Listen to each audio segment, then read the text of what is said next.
What if one forgotten moment in World War II silently prevented a catastrophe far worse than anything we remember today? And more importantly, how many secrets like this are still buried beneath the ocean, hidden on purpose? In 2003, a deep-sea drone descended nearly 1,500 feet into the icy darkness off the coast of Norway. Its mechanical eye pierced a world untouched by sunlight, where pressure crushed anything unprepared and silence ruled with absolute authority. What it found there raises a question worth asking right away. How many secrets from World War II are still hidden, not in history books, but beneath the ocean floor? Because what the camera revealed inside a long-lost Nazi submarine was not just unexpected, it was deeply unsettling. The discovery that shouldn't have happened. In early 2003, fishermen working the cold, gray waters of the North Sea began reporting something unusual. Their nets, thick, industrial, designed to endure harsh conditions, were being shredded. Not occasionally, not randomly, but repeatedly, in the exact same stretch of ocean. At first, it was dismissed as bad luck or unseen underwater rock formations. But when the pattern continued, concern turned into urgency. What could be powerful enough to tear through reinforced fishing nets again and again? And why only in that specific location? Authorities deployed sonar equipment to scan the seabed. What appeared on the monitors stunned everyone involved. There, resting in eerie stillness, was the unmistakable shape of a massive submarine. A ghost from another time. It didn't take long for historians and naval experts to identify it. U-864, a German U-boat that had vanished in 1945 during the final, chaotic months of World War II. But that discovery immediately led to a more unsettling question. Why had no one searched for it for nearly 60 years? Had it simply been forgotten?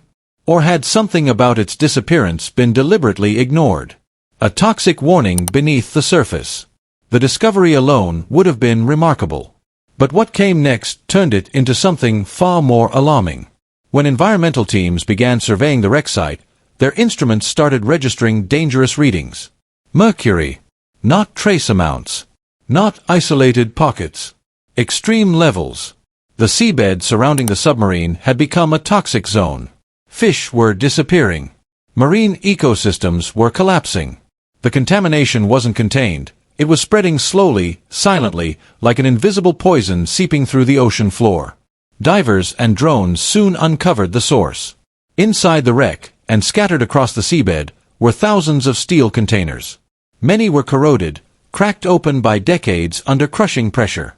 They had once held liquid mercury. In total, the submarine had been carrying approximately 67 tons of it. Pause for a moment and consider that. 67 tons of one of the most toxic elements on Earth, transported in secrecy during the final days of a collapsing regime. That alone raises a critical question. Why would Nazi Germany risk so much, so late in the war, to move such a dangerous cargo across the world?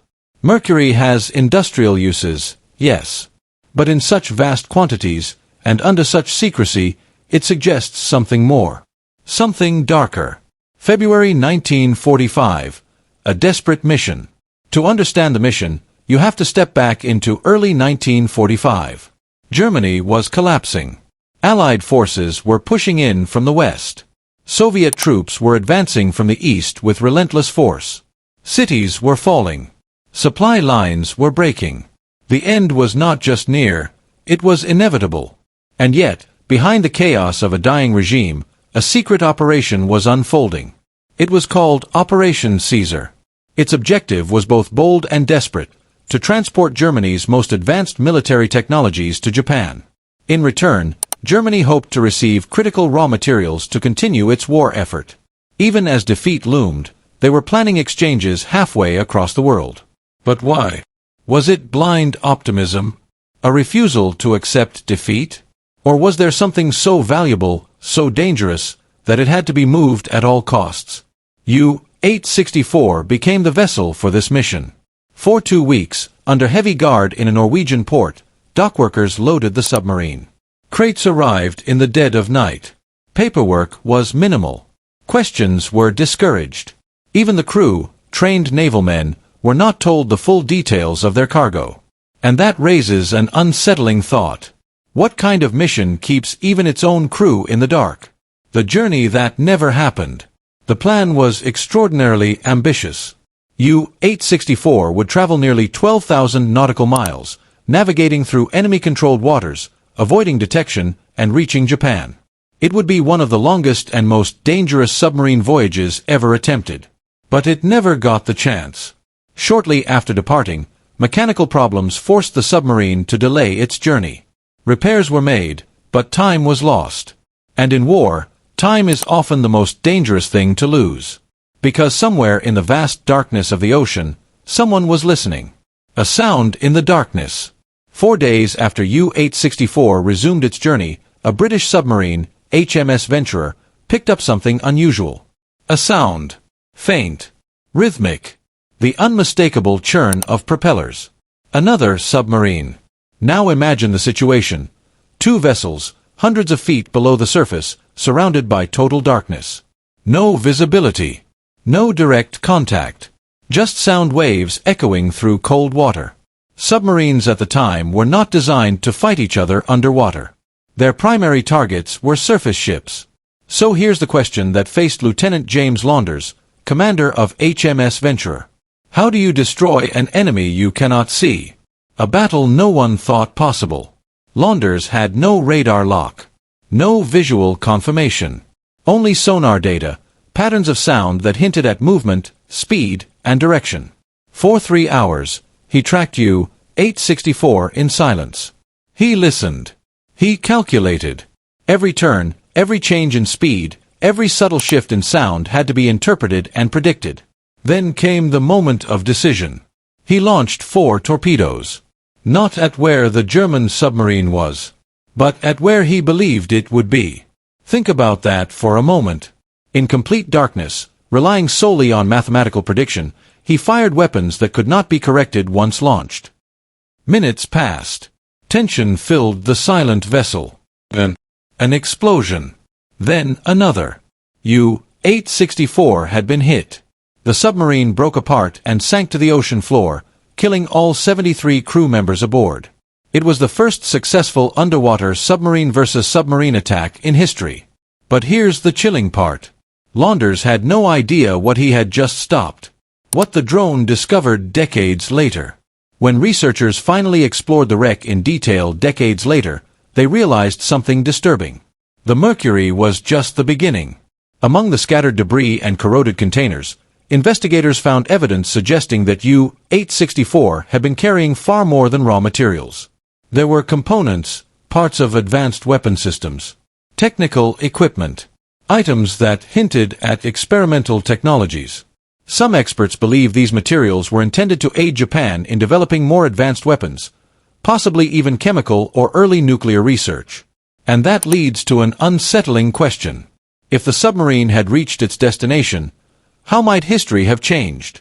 Would the war have lasted longer? Would new, more devastating weapons have emerged? Or was the mission already too late to matter? The lingering danger. Even today, U-864 remains on the ocean floor. Its wreck is broken into sections, spread across the seabed. The mercury continues to leak slowly, contaminating the environment. Efforts have been debated for years. Should the wreck be raised? That risks releasing even more toxins. Should it be buried under layers of sand and concrete? That might contain the contamination, but for how long? Or should it simply be left alone, a silent and dangerous relic of the past? Each option carries risks. And that brings us to another question. Can something like this ever truly be resolved, or is it a permanent scar left behind by war? The story of U-864 is not just about a submarine. It is about a machine of war gliding beneath a gray Atlantic sky, carrying a future that was never meant to be seen. It is about sealed metal walls, whispered orders, dead reckoning, and the kind of secrecy that survives fire, ice, and the collapse of empires. It is about decisions made in desperation, hidden from the world, only to resurface decades later with consequences no one anticipated. And that is what makes the wreck so haunting. Not the steel hull alone. Not the cold water that eventually swallowed it.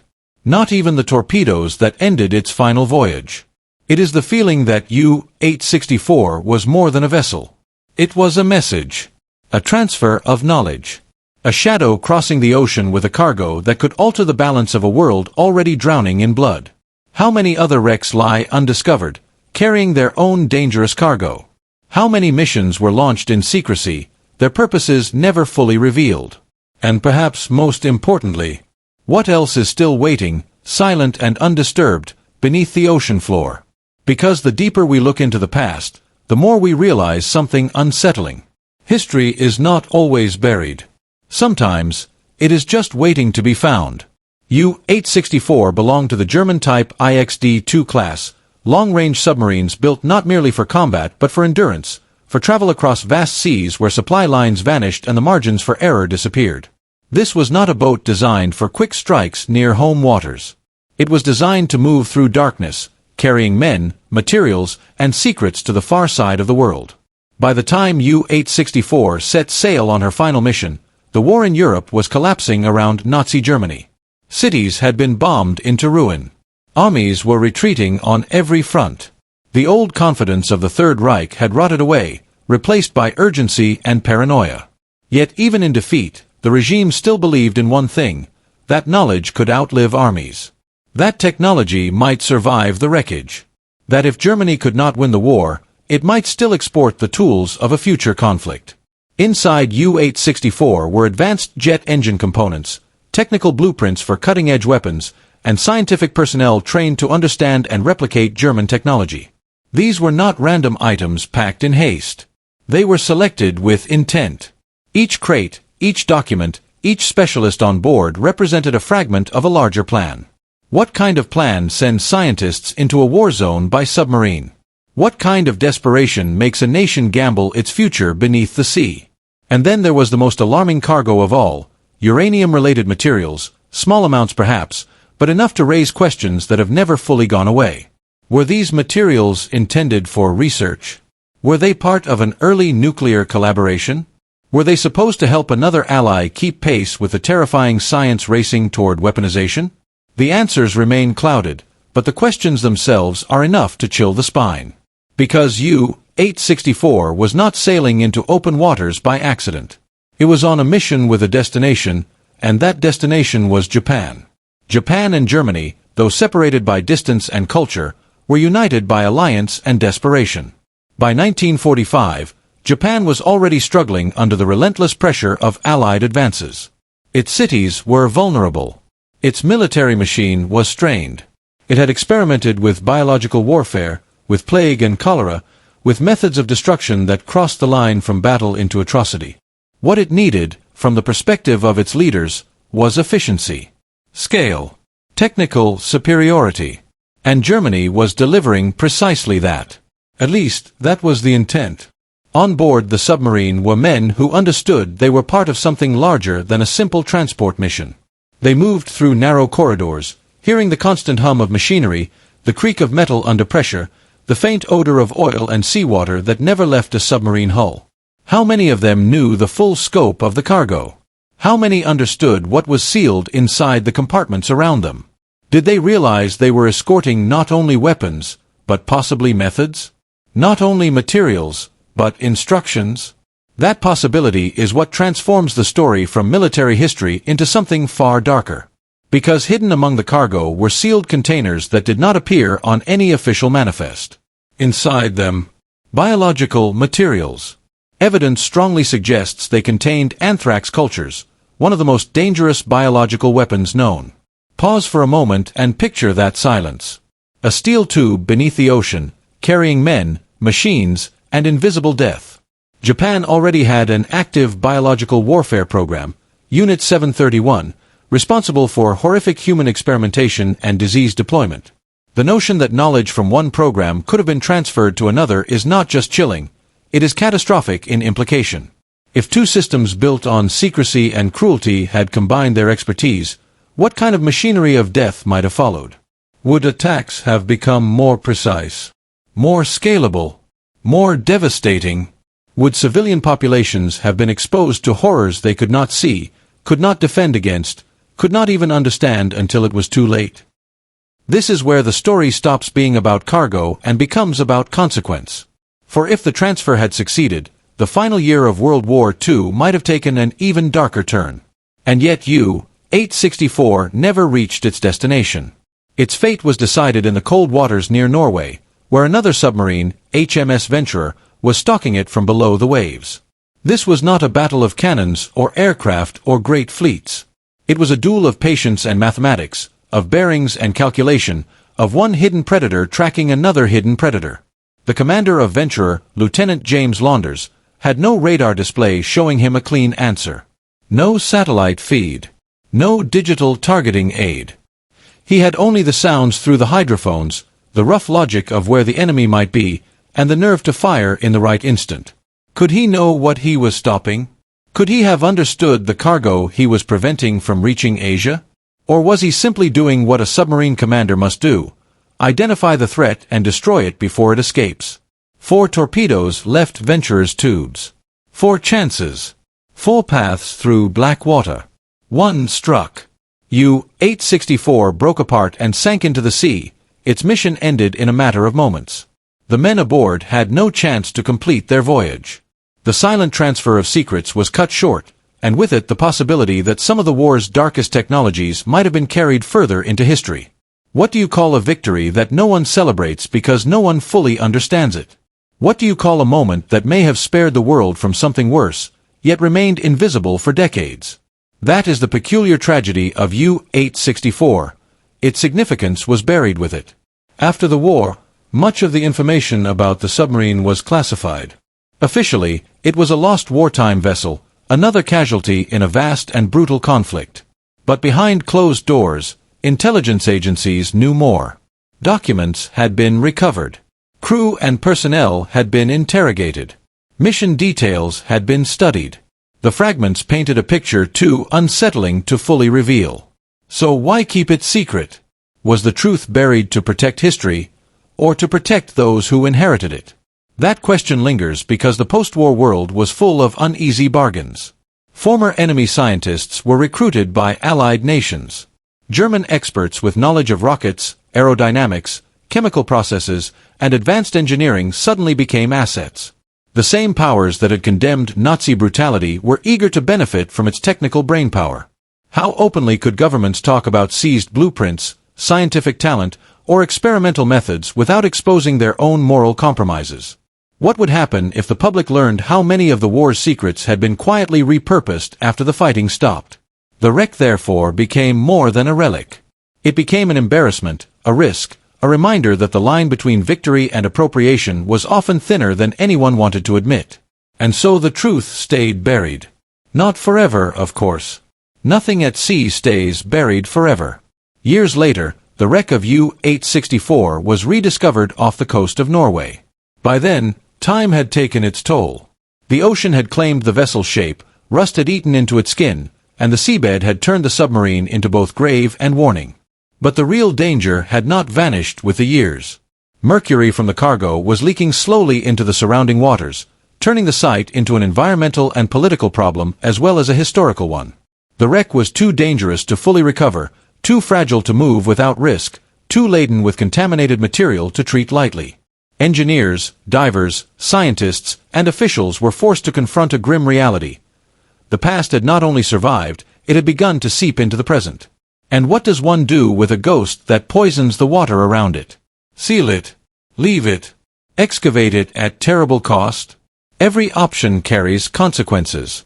Today, U-864 still lies on the ocean floor, guarded by distance and depth. It is a war grave, a mystery, an environmental hazard, and a historical echo all at once. The metal shell rests in darkness while currents move overhead and life continues above the waves, largely unaware of the burden beneath. But perhaps that is the final lesson.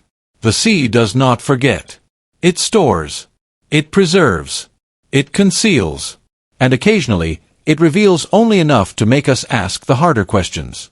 How many other missions ended in silence, their cargoes never recorded in full? How many times did the war's most dangerous knowledge travel through the world unseen? How often does history leave behind objects that are still active, still relevant, still shaping the future long after the men who launched them are gone? The deeper we look into U-864, the more it becomes a mirror reflecting the entire machinery of wartime secrecy. A submarine packed with blueprints, engineers, chemicals, and materials was never just a transport vessel. It was a moving fragment of ideology, a proof that nations in collapse will still gamble on the next weapon, the next breakthrough, the next unseen edge. And in the end, one man in another submarine made a decision in total darkness, based on calculations alone. He followed orders. He fired 4 torpedoes.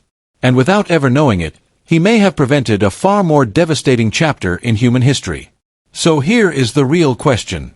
How many turning points in history happened quietly, without anyone realizing their true impact until decades later? How many victories were never announced because they were fought in shadow?